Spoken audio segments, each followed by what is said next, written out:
Bonjour et bienvenue sur ce plateau grand angle de Provence Plus TV. Provence Plus, vous le savez, c'est la web TV du Pays d'Aix qui a été créée il y a à peu près un an. Et tous les 2 mois, notre télévision a pris l'habitude de parler d'un dossier particulier, d'ouvrir avec les habitants de notre territoire une perspective sur une question brûlante. La dernière fois, c'était sur la question métropolitaine. Aujourd'hui, eh bien, cette émission est tournée exclusivement sur la ville d'Aix-en-Provence, le Pays d'Aix et puis les territoires qui y participent. Alors nous sommes reçus ici dans le restaurant Ozen d'Aix-en-Provence, en plein centre-ville, juste en face des cinémas Cézanne. Nous avons ici un public qui a voulu volontairement participer, avec quelques intervenants qui vont commencer à ouvrir les débats. Et puis ensuite, on va discuter tous ensemble pendant 1 heure sur ces questions avec les gens qui sont ici. En tout cas, merci à tous de votre participation. Et on va commencer tout de suite à passer la parole aux gens qui sont en tribune. Et peut-être par vous, finalement, Virginie. Virginie Tisserand, bonjour. Voilà, prenez votre micro, merci. Alors Virginie Tisserand, ben, vous êtes très métropolitaine, hein, puisque vous habitez, je crois, à Marseille. Non, Aix. Vous habitez Aix, mais vous travaillez aussi très souvent sur Marseille. Et vous êtes spécialiste du mécénat. Oui. Si on prend un regard un peu général, qu'est-ce que vous diriez aujourd'hui de la situation Marseille, Aix, nos territoires? Comment ça se passe d'après vous? Alors, bon, tout d'abord, je remercie Stéphane Salor et Provence Plus Télé pour l'invitation. Alors, mon regard sur le territoire, bon, par rapport à mon domaine d'activité, je voulais plus me centrer sur tout ce qui était politique culturelle et l'image de la ville d'Aix. Donc, puisque c'est la question, et c'est sur Aix, c'est pas Marseille. Donc, c'est vrai que sur Aix, on a d'abord de grands ensembles. On a le Grand Théâtre de Provence, le Festival d'art lyrique, qui participent au rayonnement et à l'attractivité au niveau international de cette ville. Mais par contre, la question qu'on pourrait se poser, c'est est-ce que tous les publics se reconnaissent dans la programmation de ces structures? Est-ce que les étudiants y ont accès? Est-ce que les quartiers à Aix sont représentés dans la programmation culturelle? Est-ce que l'excellence est vraiment partagée? Bon, pour ma part, je ne le crois pas. Donc, est-ce que la politique culturelle mise en place a raté ou pris le coche de la démocratisation culturelle? Voilà. Et puis beaucoup d'artistes aussi, hein, oui, sur ce territoire, oui. Un territoire qui est très émietté. On va passer juste après la parole à Guillaume Giraud, qui va donner le regard à la fois de la vie étudiante et des associations culturelles. Mais aujourd'hui, dans ce grand territoire, est-ce qu'il y a une identité culturelle qui est en train d'émerger d'après vous? Je ne pense pas qu'il y ait une identité, je pense qu'il y a plusieurs identités. Il y a un livre qui vient de sortir qui s'appelle Marseille Culture au pluriel. Je ne pense pas que ce soit, on parle de culture au pluriel à Aix. Quelle solution d'après vous il y aurait pour changer un peu tout ça? Ben, peut-être repenser la politique culturelle, la démocratisation culturelle, créer une vraie scène de musique actuelle, repenser indispensable, voilà, absolument. Sur Aix. Je pense que c'est une initiative prise en compte par le député et que je soutiens. Après, la tarification, l'accès à ces grosses structures, je ne sais pas si tous les jeunes peuvent se permettre d'aller au Grand Théâtre de Provence. Est-ce que tous les jeunes connaissent les tarifs? Il y a peut-être aussi la peur de lieux un peu institutionnels, c'est-à-dire ces grands lieux, on va dire, qui sont quand même un peu des temples aussi. Voilà, sans doute, oui. C'est toujours la communication de la politique culturelle qui n'a pas été faite. On part toujours d'une communication du haut vers le bas et quand ça rate, tout rate. Guillaume Giraud, voilà. Vous êtes fondateur de l'association Sémélé, que vous ne présidez plus aujourd'hui, mais qui est une association très importante au niveau de la fac de lettres, et puis maintenant qui rayonne sur toute la ville, et vos efforts sont importants, de moins en moins discrets, on va dire. Est-ce que vous sentez aujourd'hui que les étudiants sont bien intégrés dans cette ville? Oui, alors tout d'abord merci pour cette invitation. Effectivement, nous, ça fait 3 ans qu'on a créé cette association qui rayonne de plus en plus et j'espère a vocation à grandir. Et c'est vrai que je vais rebondir sur ce que disait Virginie. Il y a aujourd'hui un énorme souci d'identité culturelle en ce qui concerne la vie étudiante, avec une prise en compte très limitée des activités culturelles proposées par les associations étudiantes et puis même par des activités proposées par les associations généralistes à destination des étudiants. Il y a très peu de tarification et de politique de communication envers les étudiants et puis on ne va pas restreindre la jeunesse quand même aux étudiants et il faut savoir aussi qu'il y a d'autres jeunes qui ne sont pas forcément étudiants à Aix qu'on oublie souvent parce qu'ils sont, c'est vrai, un peu moins mis en avant. Donc très clairement, oui, la question de la scène, d'une scène ouverte et d'une scène de musique actuelle aujourd'hui, elle se pose. Elle se pose aussi sur d'autres lieux qui pourraient être des lieux d'exposition artistique et d'autres de création problématiques artistique, aussi, parce bien que, sûr. Oui. évidemment, on parle beaucoup de la musique, c'est très démocratisé, mais il y a beaucoup d'artistes à Aix-en-Provence.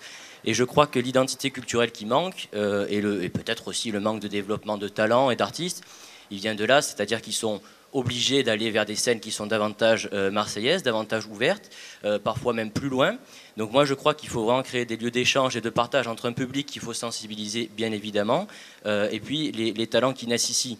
Aix-en-Provence a une image très dynamique, donc on va quand même revenir sur le point positif en ce qui concerne la fête, hein, on va le résumer comme ça, beaucoup de Marseillais et de gens de la région viennent faire la fête ici parce qu'on sait... on va reparler de la fête avec Nicolas Blanc juste après, qui préside un CIQ en centre-ville. Il va nous parler de la place de la fête dans le centre-ville et on verra si tout ça est bien compatible. Terminé, pardon. Voilà, et c'est vrai que simplement dans l'idée pour dire, cette image dynamique, il ne faut pas l'enlever. Bien évidemment, il faut que ça reste aussi une capitale de la fête puisque c'est réussi, mais peut-être penser à s'élargir à d'autres activités pour ouvrir de nouveaux horizons et que des étudiants aient l'opportunité de découvrir davantage de culture artistique ici sur Aix-en-Provence. Voilà, il y a d'autres choses à dire, mais je pense qu'on y reviendra. Allez, Nicolas Blanc, donc vous présidez un comité d'intérêt de quartier. Les CIQ, ce sont ces associations qui sont représentatives de populations sur des territoires qui sont relativement petits pour justement gérer des problématiques communes. Donc aujourd'hui, vous présidez un de ces CIQ, comme on dit. Qu'est-ce que vous pensez aujourd'hui? Alors, de manière générale, un panorama. Aix est une ville qui est aujourd'hui dans une situation délicate à cause de nombreux travaux, transport et circulation. On va revenir tout à l'heure, bien sûr, avec le témoignage de Christiane Capello qui est ici sur cette question. Est-ce que vous avez l'impression aujourd'hui que le centre-ville souffre d'une sorte d'enfermement quelque part? Quel regard vous portez sur la situation? Et après, on passera bien sûr sur un volet jeunesse-animation qui vous intéresse. D'abord, merci Stéphane pour l'invitation ce matin. Oui, le centre-ville est clairement asphyxié, mais je crois qu'on peut dire que c'est toute la ville qu'il est aujourd'hui avec un grand nombre de tensions comme les transports, l'urbanisme, toutes ces questions-là. Bon, pour l'urbanisme, on peut mettre le centre-ville à l'extérieur puisque il est régi par un document qui n'est pas le PLU ou le POS, mais qui est le PSMV, plan de sauvegarde et de mise en valeur du centre-ville. C'est un petit peu différent, ça se voit directement avec le ministère de la Culture et le gouvernement. Ce qui est certain, c'est que le gros problème qu'on a, qui se pose aussi bien au centre-ville qu'à l'extérieur, c'est celui de la concertation. Aujourd'hui, à Aix-en-Provence, il n'y en a strictement aucune, au moins en amont des projets. Alors qu'elle est obligatoire. La loi, quand même, précise qu'il y a une obligation de concertation maintenant dans la plupart des documents d'urbanisme. Bien sûr, mais c'est toujours gadgetisé par la municipalité. On le voit avec le PLU, où on va passer un marché avec une société privée, ça coûte de l'argent, et on organise des petites réunions avec des groupes de gens tirés au sort, on ne sait pas trop comment, sous quel contrôle, alors que nous, enfin en tout cas moi en tant que président de CIQ, une chose qui me paraîtrait intéressante à mettre en œuvre à Aix-en-Provence, qui n'existe pas et qui est inscrite dans la loi depuis 2002, ce sont les conseils de quartier. Donc Madame le maire a toujours dit que les CIQ étaient contre. Alors je ne parle pas pour les autres CIQ, mais ce qui est sûr, c'est que moi, président de CIQ, je n'ai jamais été consulté par la mairie pour savoir si j'étais pour ou contre, si notre CIQ était pour ou contre.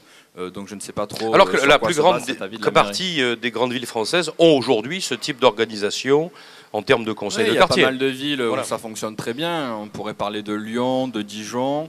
Aujourd'hui, une ville qui fait l'actualité, où tout le monde parle pour les nombreux blocages, comme Marseille, est en train de les mettre en place, je crois, du côté de Noailles. Donc ça commence.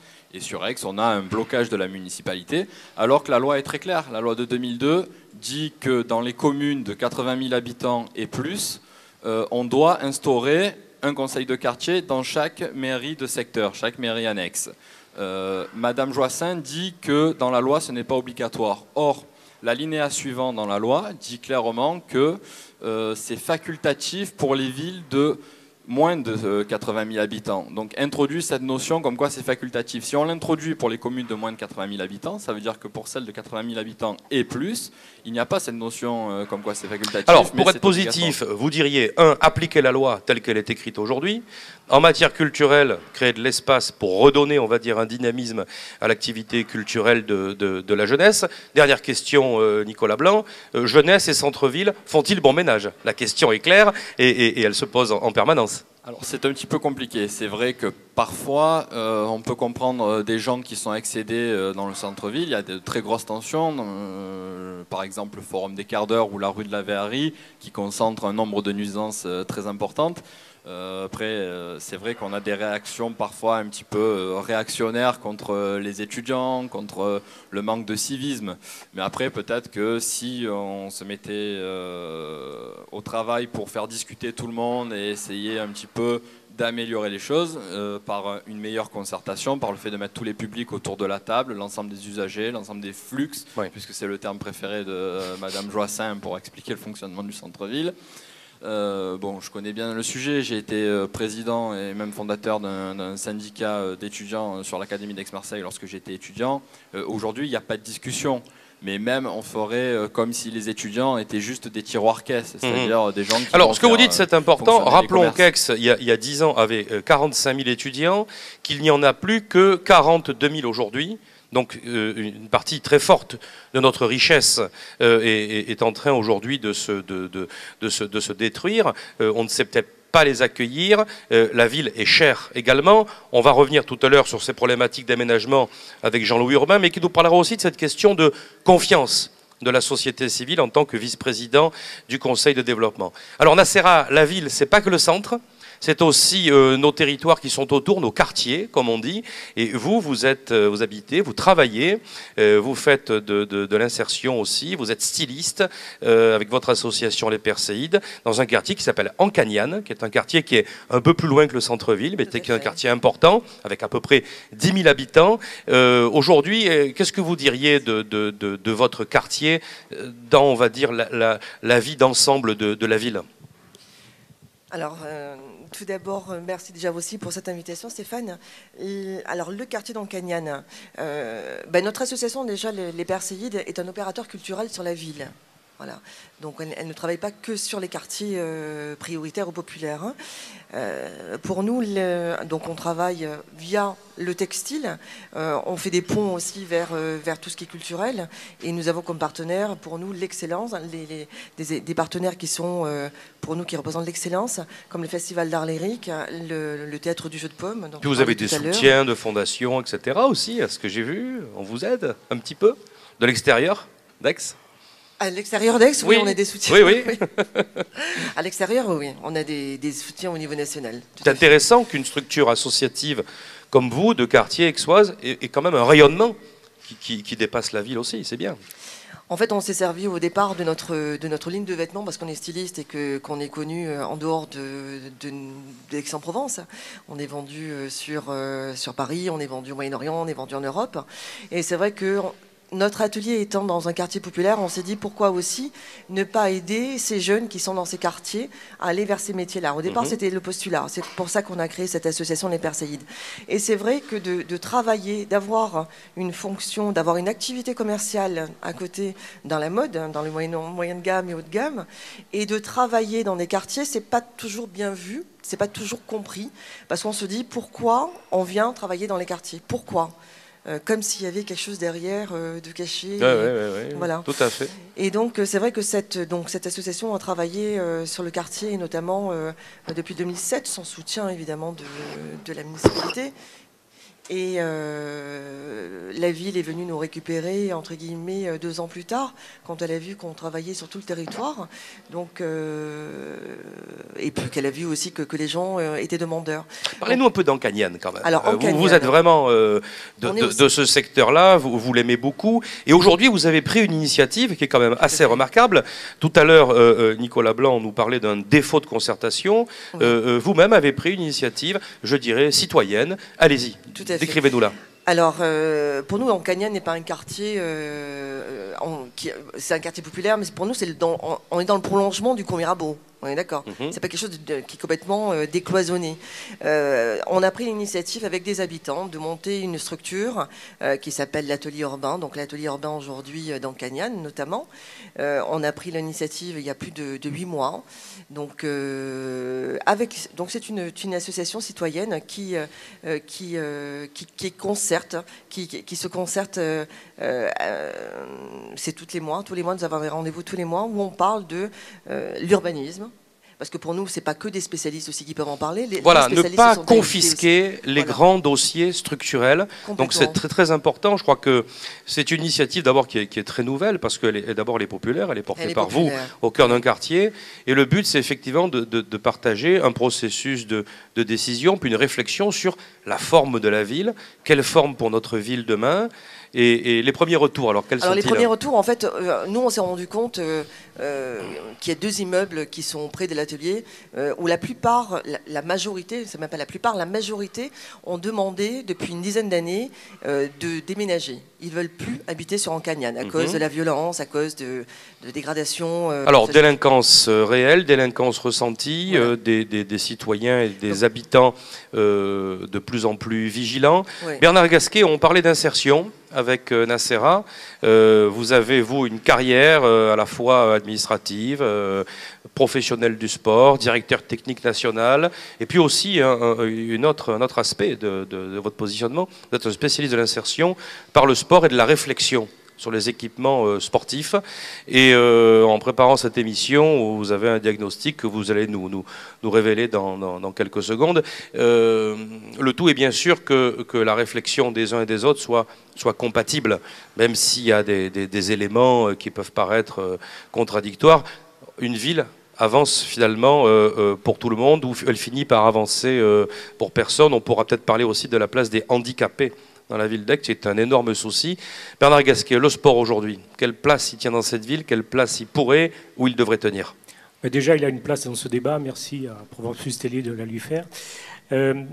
Aborder aujourd'hui la question du sport dans la cité et de la politique sportive en général ne peut pas se faire sans qu'on le replace dans le contexte économique général. Et à ce titre-là, je fais un constat qui n'est pas simplement celui de la ville d'Aix. La ville d'Aix ne fait pas exception à la règle, mais c'est un constat général, un constat national et un constat de quasiment toutes les collectivités territoriales de façon globale. Pour être très clair, hein, nous entrons dans une ère de crise, hein, on le sait, hein, et je crois que le plus dur est à venir. Hein. Et contrairement à ce que pensent beaucoup de gens, je pense que devant nous, nous avons encore plus dur que ce que nous... Alors est-ce qu'on va vers la grande misère du sport ? On entend aujourd'hui que dans les budgets des collectivités locales, le poids de la culture baisse, ce qui est un vrai souci, parce que l'identité de nos villes, je dirais même d'Aix, est une identité qui est très économique, mais aussi culturelle et aussi juridique. Le sport joue un rôle aussi de signal quelque part pour une société, c'est du bien-être, c'est du vivre ensemble, mais c'est aussi des budgets. Alors, mais c'est inévitable, et c'est normal, je dirais. Moi, je suis un sportif, c'est mon métier, je baigne là-dedans depuis 35 ans, et je suis très libre pour vous dire, c'est normal. Lorsque on se pose la question du pain, on pense un peu moins au jeu, c'est normal. Et les premiers budgets qui seront amputés, et ça commence déjà, hein, au niveau national, au niveau territorial, ce sont les budgets sportifs. Et à la fois les budgets sportifs des familles et des pratiquants. Qu'est-ce qu'on peut faire pour, dans l'avenir, on va tenir compte de cette donnée, on est dans une société en crise, moins de budget, moins de croissance, et il faut du sport quand même. Comment on peut réagir collectivement ? Alors, je crois qu'on a fait beaucoup de choses avec le sport pendant de nombreuses années, depuis 30 ans, mais on n'a plus les moyens aujourd'hui. Le sport a été mis à toutes les sauces. C'est vrai qu'on pouvait se le permettre. C'est un outil qui est facile à utiliser. On a fait de la démagogie, on a fait de la bonne conscience, on a un peu tout fait avec le sport. Aujourd'hui, il y a 3 choses qu'on ne peut plus faire. C'est gaspiller. On a fait un gaspillage éhonté avec les budgets sportifs. Moi, je l'ai vu à tous les niveaux, hein, que ce soit en haut ou en bas. J'ai été dans les deux. Je sais ce que coûte le sport de haut niveau. C'est énorme. Je sais comment on a gaspillé l'argent par le bas également. Ça a été... encore une fois, des orientations mal maîtrisées. Donc la première chose, on ne peut plus gaspiller aujourd'hui. On ne va plus pouvoir. De toute façon, on ne va plus pouvoir. C'est clair, ce n'est même pas une question de décision. Ça va nous être imposé. C'est plus possible. Et deuxième chose qu'on ne peut plus faire, c'est rêver. On peut plus rêver. Je ne parle pas du rêve du sport. Celui-là, il reste. Hein, les rêves des gamins, les champions qui nous font rêver, ça persiste. Ce qu'on ne peut plus faire, c'est rêver à une expansion de nos moyens sportifs. C'est-à-dire qu'aujourd'hui, il ne faut pas compter, il faut être très honnête avec la population. On ne peut plus escompter, rêver d'avoir des piscines nouvelles, des stades, des gymnases. Ça, c'est terminé. On ne peut pas dire que l'avenir du sport aujourd'hui passe par l'investissement. Il faut bien savoir qu'il va falloir que nous travaillions dans le sport à capital constant. C'est fini. On n'a pas fait pendant 30 ans. La France et la ville d'Aix est sous-équipée en matière sportive, alors qu'on avait les moyens de le faire. C'est pas aujourd'hui qu'on va le faire. Il ne faut pas rêver. C'est terminé. Merci Bernard. Bon. Allez, dernier intervenant de la première partie de David Chouraki. Donc, bonjour, vous êtes spécialiste, vous, de la garde d'enfants à domicile. Là aussi, dans les points noirs un peu clés de la ville aujourd'hui, tels qu'ils sont exposés par la population, la question du manque de place en crèche est un problème évident qui bloque la vie des familles, qui limite aussi la mobilité professionnelle, qui est un souci, on va dire, très très important, puisque notre région a quand même une natalité qui est plus forte que le reste de la France. Aujourd'hui, vous pensez que ce problème de l'enfant, c'est un problème qui n'est pas assez pris en compte par les collectivités locales ? Tout d'abord, bonjour, merci de l'invitation aussi à ce débat. Oui, il y a un vide, on va dire, au niveau des politiques sur la prise en compte, on va dire, de la garde d'enfants à domicile et de l'aide qui est apportée aux familles sur cette problématique. En effet, il manque beaucoup de places en crèche, mais il faut savoir aussi que les crèches ne répondent pas aux besoins forcément des familles. Il y a d'autres modes de garde qui existent, comme nous, on essaye de défendre justement notre mode de garde qui permet une flexibilité et qui permet aussi de s'adapter en fait aux clients, puisqu'on peut intervenir tôt, tard le soir, le week-end, le mercredi, amener justement les enfants aux activités sportives. Et ce type de mode de garde n'est pas assez mis en valeur, je pense, par les politiques et par les villes. Je pense que créer des crèches, c'est des gouffres financiers, il faut le savoir. Hein. Les crèches, c'est un investissement qui est assez lourd. Sans compter maintenant le processus de privatisation des crèches. Avec une Aix-en-Provence, une délégation de service public unique qui transfère toute la gestion des crèches publiques à un organisme privé, et puis la création de crèches d'entreprise aussi. Ce paysage nouveau ne répond pas à la demande, vous dites ? Alors, il répond à une certaine demande. Moi, je ne suis pas là pour critiquer les crèches. Les crèches ont une certaine réalité et ils doivent exister. Mais les crèches ne répondent pas justement à toute la demande de la clientèle. Il ne faut pas se focaliser sur, et les médias font beaucoup ça actuellement, se focaliser sur il manque des places, il manque des places, il manque des places. Il faut savoir qu'il y a certaines crèches qui ont un taux d'occupation de 60%, où il y a encore des places disponibles. Et pour autant... Ici à Aix ? À Aix, à Marseille, aussi dans les environs. La problématique d'Aix aussi, c'est qu'il faut savoir qu'Aix a une population qui est un peu linéaire, horizontale, contrairement à Marseille où il y a beaucoup de population verticale. Donc créer des crèches sur un certain quartier avec une population qui va être très éloignée, forcément a un impact sur le transport et sur le transport en fait, des enfants du domicile aux crèches.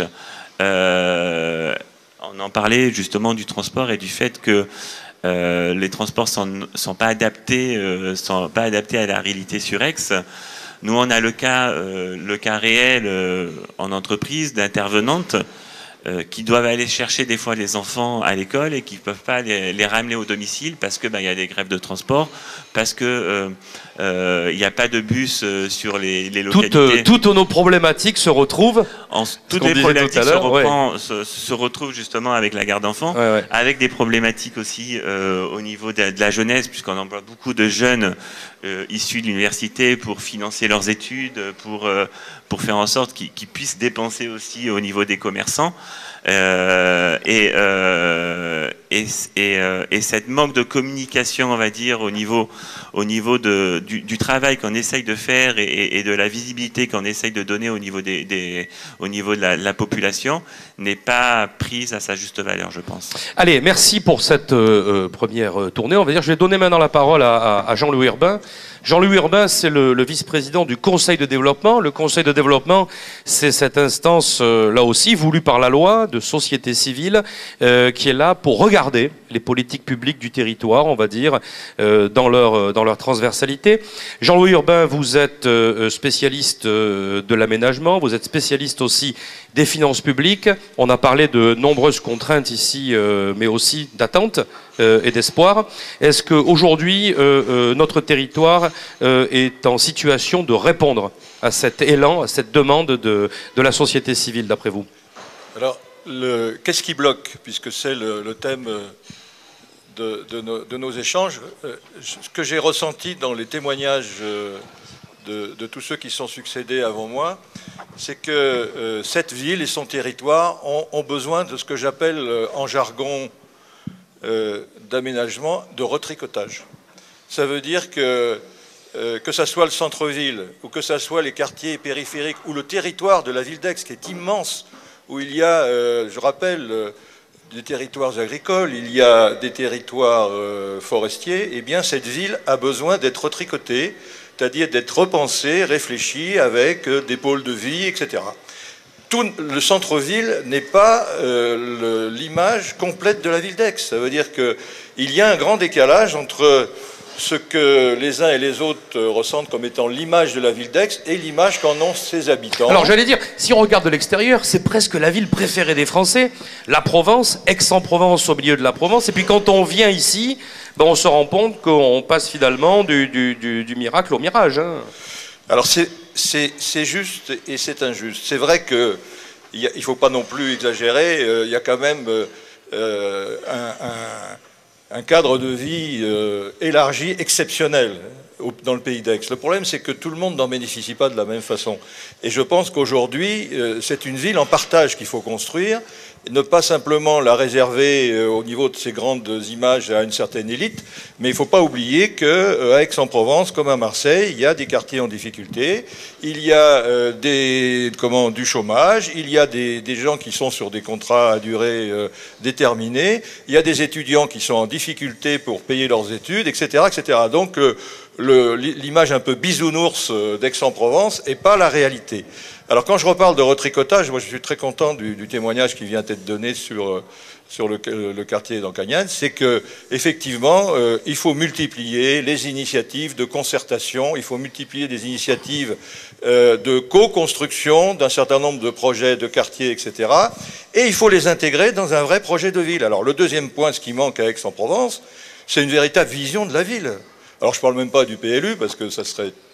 Qui n'existe pas. Qui n'existe pas, mais... PLU, pour nos téléspectateurs, plan local d'urbanisme, qui se substitue à l'ancien plan d'occupation des sols et qui garantit un développement, on va dire, équitable, partagé, durable. Ce document n'existe pas aujourd'hui. Quelles en sont les conséquences de cette absence de PLU? Les conséquences, c'est qu'on continue à faire, enfin vous connaissez la pratique, c'est qu'on fait ce que j'appelle de l'urbanisme Lego.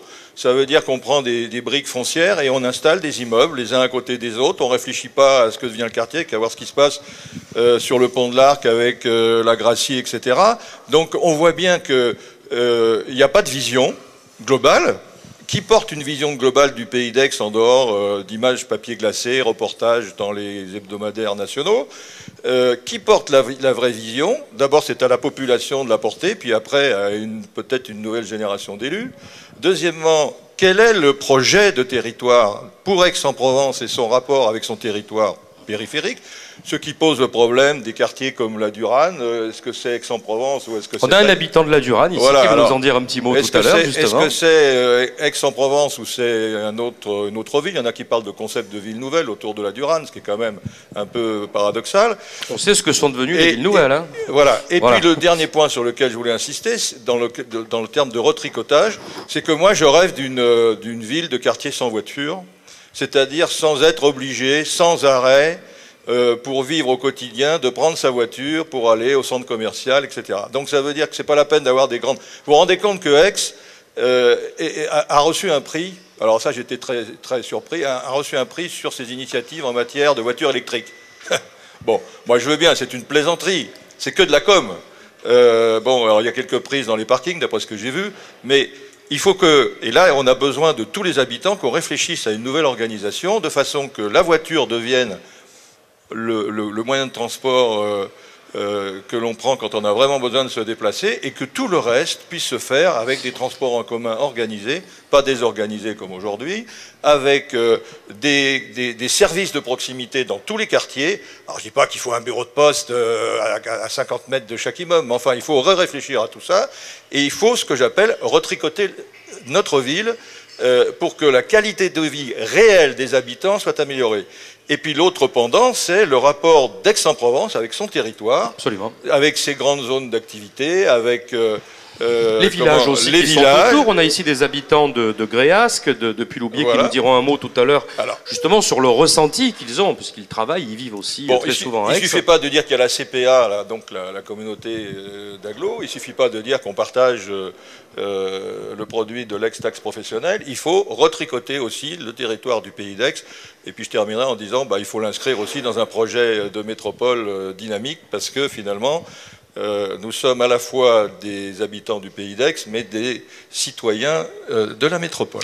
Vous allez passer le micro à Christiane Capello. Christiane Capello, merci. Vous habitez un des quartiers, on va dire, sud de la ville. Hein. Vous êtes au Mille. Sur les Milles, oui. Voilà, et vous êtes aujourd'hui une citoyenne en colère, on va dire, froidement en colère, parce que cette crise des autobus aixois, les transports en commun, vous ne la comprenez pas, et aujourd'hui vous la vivez très mal. Je pense qu'en matière d'absurdité, on a atteint les summums, puisque en juillet, nous avons découvert, puisque rien n'avait été mis en place avant, aucune information, ou très peu, un espèce de petit barnum sur la rotonde, avec 3 explications au sol. Moi, j'ai pas le temps de passer mon temps à la rotonde, je suis désolée. Et donc, le début juillet, nous avons pu essayer nos nouveaux réseaux, notre nouveau réseau qui devait tout changer. Effectivement, ça a tout changé. C'est-à-dire qu'au lieu de mettre 20 minutes pour aller d'Aix au Mille, on a mis 1h30. Et je crois qu'on a battu des records. Alors, si on voulait nous faire rester à Aix, il fallait le faire autrement.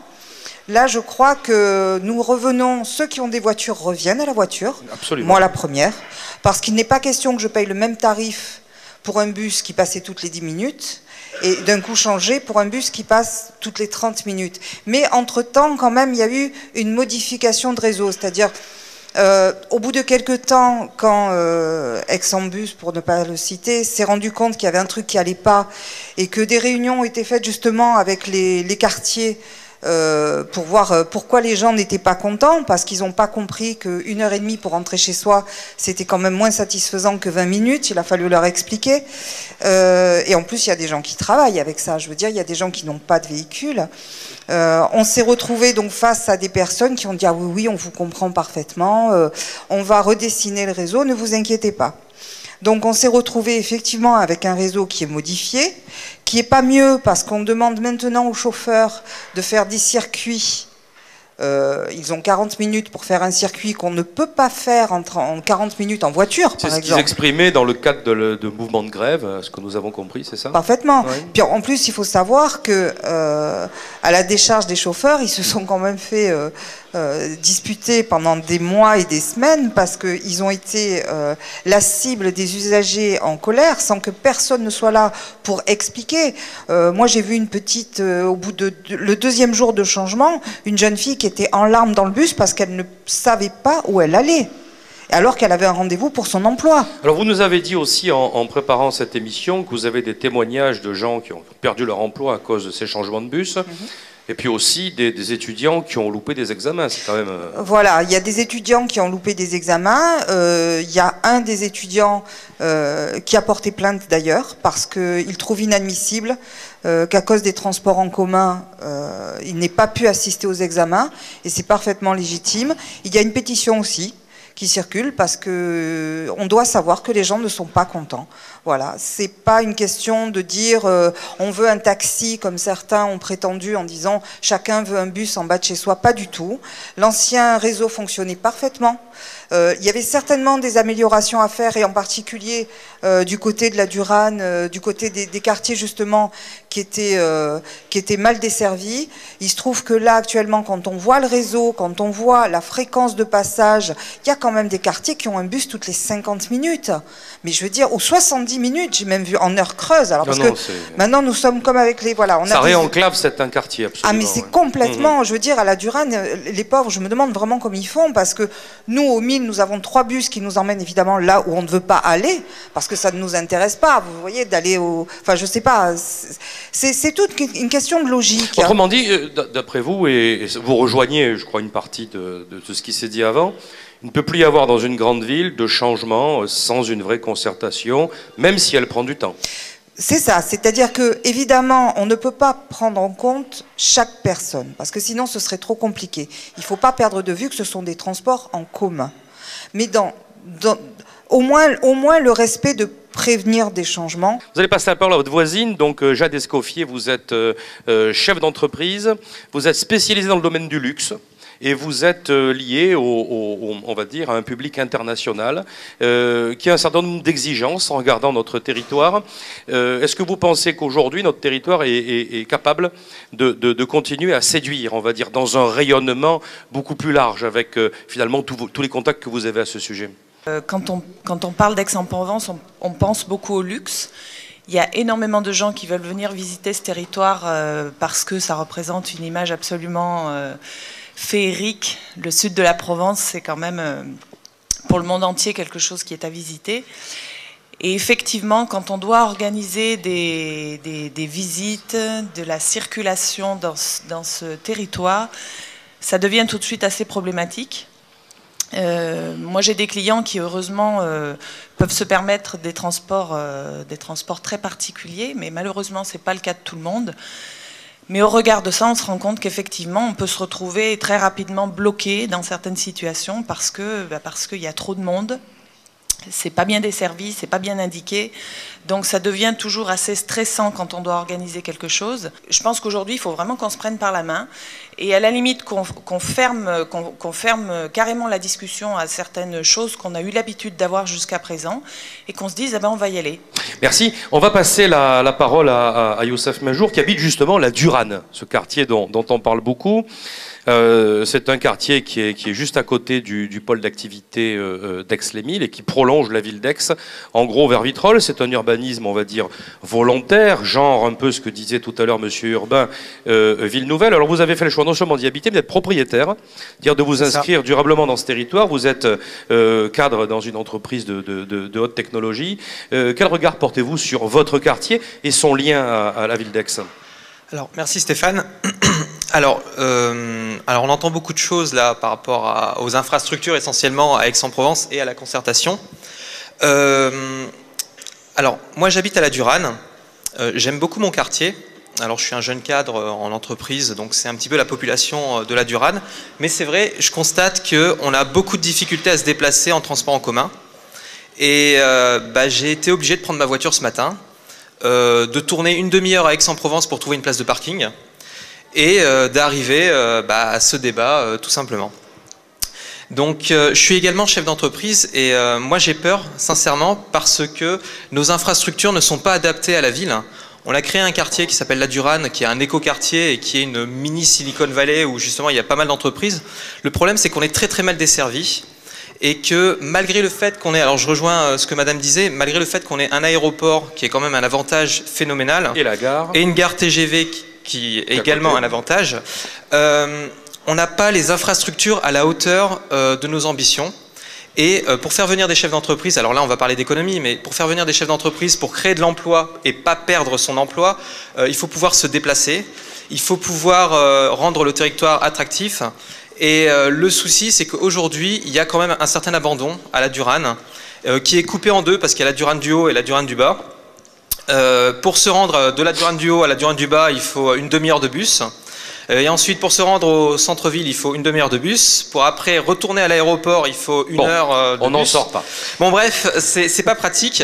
Donc, j'espère qu'il y aura une concertation et qu'on pourra justement discuter avec la prochaine équipe municipale pour pouvoir mettre en place des moyens, de vrais moyens structurels pour recréer de l'emploi. Et ça va permettre aussi de... Dernière question pour vous, Youssef. La Duran avait été créée dans un objectif de rapprocher des habitants de zones d'activité pour limiter justement leurs déplacements. Or, aujourd'hui, on se rend compte que la majorité des habitants de la Duran ne travaillent pas du tout, ni au Mille, ni sur la Duran. Alors, de ce point de vue, c'est un échec, clairement. Alors, le gros échec, c'est qu'on ne puisse pas se déplacer sans la voiture. On oblige à utiliser la voiture. Comme Madame l'a dit, voilà, pour trouver un bus, il faut 40-45 minutes et on ne sait pas où le bus va nous emmener. Donc c'est clair que si on n'a pas la voiture, on est mort. On peut pas travailler. Donc aujourd'hui, les infrastructures ne sont pas du tout à la hauteur voilà, des ambitions de ce quartier. Merci Youssef. Petit retour à la tribune, peut-être pour des réactions par rapport à tout ce qui a été dit. Nassera, l'enjeu, c'est quand même aussi la mixité, c'est l'intergénérationnel, vivre ensemble, qui est quand même, voilà, pour une ville, un mot-clé. Voilà, au-delà de la superbe carte postale dont M. Urbain parlait, le vivre ensemble, c'est vrai que derrière tout ça, c'est le vivre ensemble, de vivre cette mixité qui est là, l'intergénérationnel.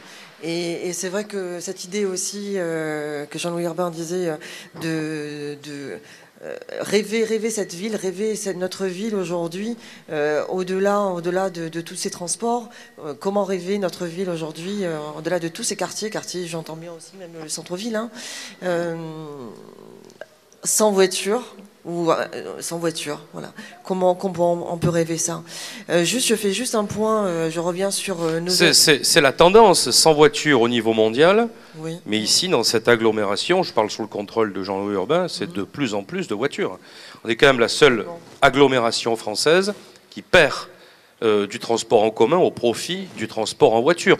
D'où la pollution. Et puis les pollutions urbaines. Ancagnane est un quartier de pollution urbaine frontale avec l'autoroute A51. Complètement. C'est un des quartiers les plus pollués de la ville. Avec voilà. Corcy. Avec Corcy, voilà. David Churac, qui vouliez réagir également? Oui, c'était juste pour revenir. Bon, le constat, on est tous d'accord que c'est un problème d'infrastructure au niveau d'Aix-en-Provence. Nous, personnellement, on a des clients sur tout le département. On a des agences sur Marseille et sur Aix-en-Provence. Donc, j'ai bien la visibilité, en fait, de la différence entre, justement, Marseille, Aix, au niveau du transport. Je voulais revenir juste sur un certain souhait, en fait, on va dire, de certaines personnes qui voudraient une ville sans voiture. Il ne faut pas oublier qu'il y a des enfants aussi qui sont à l'école à Aix-en-Provence, avec des familles qui n'habitent pas forcément à Aix-en-Provence, quoi.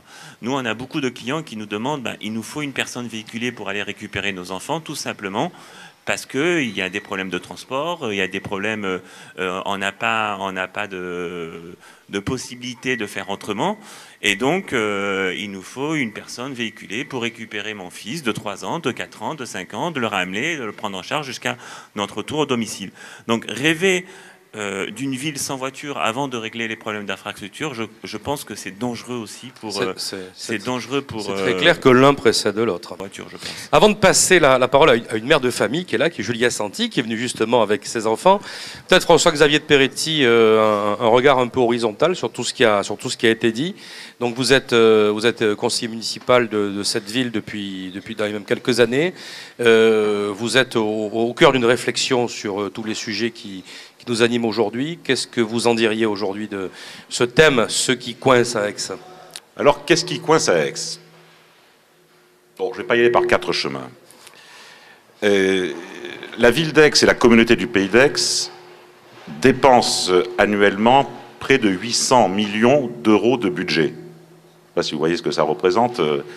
C'était le coût de la nationalisation, par exemple, envisagé un temps de Florange. D'accord? Ceci est entre les mains, entre de toutes petites mains et entre un tout petit nombre de mains. 2-3 personnes. Alors, pour vous dire les choses, on ne va pas se raconter la bonne aventure. Ce qui ne va pas, c'est que nous n'avons pas d'élus à la hauteur des enjeux. Je le dis très clairement, il y a un décalage énorme entre la capacité, l'énergie, les idées qui circulent actuellement dans la société civile, c'est-à-dire parmi la population de la ville, et la représentation politique de cette ville. Qu'est-ce qui manque, qu'est-ce qu'il faut comme équipe pour qu'une ville se développe? Il faut des gens travailleurs, et je le dis très clairement, l'équipe municipale actuelle ne travaille pas.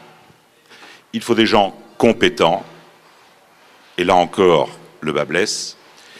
Il faut des gens intelligents, et nous n'avons pas été habitués à des réactions particulièrement brillantes. Je regarde encore le dossier de la métropole ces jours-ci. C'est affligeant de penser de manière aussi bête, disons-le. Et puis, il faut des gens qui aient un sens de l'intérêt général, c'est-à-dire qui puissent répondre à la question « Que faites-vous en politique ?» autrement qu'en répondant « J'y suis pour mes ambitions personnelles ». Je ne dis pas qu'il ne faut pas en avoir, mais ça ne peut pas se limiter à ça. Et j'y suis parce que ça résout, pour moi, des préoccupations d'ordre pécuniaire ou financière. Si vous avez compris ce qu'il fallait faire, c'est aussi pour vous dire qu'il faut le faire. Et forcément, si je vous dis ça, c'est que nous n'avons pas cette équipe-là aujourd'hui à Aix. C'est pour ça qu'au-delà des débats, il faudra qu'il vienne très rapidement un temps de l'engagement. Voilà, merci. Merci. Noël Gicolini, vous êtes députée suppléante de Jean-David Siotte, qui est le député du Pays d'Aix. Toute jeune députée suppléante, on va dire, mais quand même aixoise. Depuis fort longtemps ici sur ce territoire. François-Xavier de Peretti vient de nous dire l'importance du renouveau, des transformations qui sont nécessaires. Changer, on va dire, de génération intellectuelle, probablement, pour affronter la diversité, la complexité des grands enjeux qui nous sont proposés. Vous, en tant qu'Aixoise, quel regard vous portez sur notre ville aujourd'hui ? Je porte un regard où je m'aperçois qu'il n'y a aucune vision d'avenir pour cette ville. On a une équipe, en effet, comme disait François-Xavier, qui essaie de régler les problèmes au jour le jour, qui ne règle même pas le quotidien. Donc, je veux dire, on navigue à vue. Et je crois qu'on disait qu'Aix c'était attrayant, oui, il y a la Sainte-Victoire, c'est beau, mais ça ne suffit pas. Il faut que les gens qui viennent vivre à Aix soient heureux d'y vivre. Et là, nous n'avons pas du tout ce bien vivre à Aix, on ne l'a plus. Et nous avons besoin d'une vision d'avenir sur l'urbanisation, sur les transports, ça on l'a dit, sur l'emploi, sur le logement, sur la culture. Et nous n'avons pas cette vision du tout depuis des années. Et si on n'a pas une équipe qui va se mettre au travail vraiment pour repenser le vivre à Aix, on part à la catastrophe. Et on sent, vous avez raison, en plus le décalage maintenant entre Aix-en-Provence et d'autres grandes villes comparables. Les processus de concertation, les nouvelles technologies de l'information et de la communication au quotidien.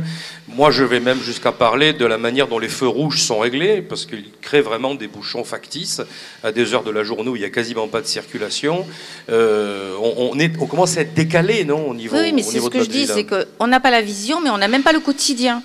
Donc c'est là que c'est grave. Quand on voit une ville comme Nantes ou une ville comme Toulouse, qui sont des villes d'à peu près la même importance, ce n'est pas comparable. Nous vivons dans une espèce de marasme et les Aixois, on a un gros pourcentage de seuil de pauvreté sur Aix. On est à plus de 20% de personnes. 40% de la population vivent dans des quartiers et en dessous du seuil de pauvreté. Exactement. Alors qu'on ne vienne pas nous dire qu'Aix est une ville riche. Absolument. Et que Aix va donner tous ces subsides à Marseille, ville pauvre. Non. Nous sommes, nous aussi, une ville de pauvres. On est un peu dans le même bateau, oui, tous. Julia Santi, bonjour. Vous êtes venue en famille avec Jean-Marc, votre époux, et puis avec les enfants aussi. Tout à l'heure, on parlait d'intergénération, de la question du transport des enfants, le lien un peu fort à la voiture. Vous êtes aussi une femme d'économie, vous êtes une femme de développement, de création d'activités. Vous êtes toujours très optimiste. Comment vous voyez les choses ? Écoutez, là, c'est vrai que j'ai plusieurs casquettes, comme vous le dites très bien, Stéphane, de maman, d'Aixoise depuis 20 ans, de chef d'entreprise. Peut-être que pour conclure assez rapidement, j'aurais envie de vous parler de ce que ressentent en tout cas ma famille qui vient du Nord, alors l'Allemagne, le Danemark, et quand ils viennent à Aix, je rejoins un petit peu tout ce qui a été dit dans le plateau. Il y a un vrai décalage. C'est-à-dire qu'ils me disent, j'aimerais bien aller à Marseille. Alors on leur explique comment ça se passe avec les navettes, avec le train, et ils reviennent de Marseille en me disant, mais on n'a jamais vu un réseau ferré de ce type. C'est-à-dire qu'à Berlin, ça fait 20, 30 ans. Alors c'est vrai que ce ne sont pas des villes comparables, mais il y a un vrai décalage. On est sur des vieux modèles. Et j'en ai carrément honte de leur dire, oui, on a la Sainte-Victoire, on a les paysages de Cézanne, on a tout ça, mais on est complètement en retard. C'est quasi moyenâgeux ce qu'on peut vous offrir pour aller en centre-ville, pour se rendre dans dans un autre quartier, dans un autre village du Pays d'Aix. Pour eux, c'est un peu ubuesque. Donc j'avais envie de vous faire la chambre d'écho un peu de ces remarques, un petit peu peut-être naïves et stéréotypées, mais qui font que aujourd'hui on est dans une ville qui n'est plus à l'image en termes de... Il n'est plus à la hauteur, voilà. Voilà, il y a de sa réputation et de ce qu'elle pourrait faire. Voilà, il y a ça. Après, pour le transport des enfants de manière un peu plus pragmatique, c'est vrai ce que disait M. Chouraki, il faut trouver la nounou qui a la voiture pour récupérer à l'école, parce qu'on est dans le tout voiture. Et du coup, c'est quand même très complexe en termes d'organisation, et on se retrouve dans des coûts aussi liés à tout ça, qui fait que certaines familles ne peuvent pas se le permettre. Merci Julia. Roland Grimbert, alors vous êtes vraiment un peu en dehors d'Aix, on va dire vous habitez Puy-Loubier. Puy-Loubier, c'est cette magnifique commune qui est sur le sangle de la Sainte-Victoire. C'est un terroir agricole, c'est un terroir aussi viticole qui est très apprécié, mais vous aimez beaucoup Aix, et puis d'ailleurs vous y êtes aussi aujourd'hui. Et quand on est un peu à l'extérieur d'Aix-en-Provence, comment on regarde cette ville aujourd'hui ? Bien, donc merci Stéphane de m'avoir invité. Donc moi je suis un Parisien, hein, j'étais 57 ans en région parisienne, donc j'ai venu m'installer parce que j'ai la famille à Puy-Loubier.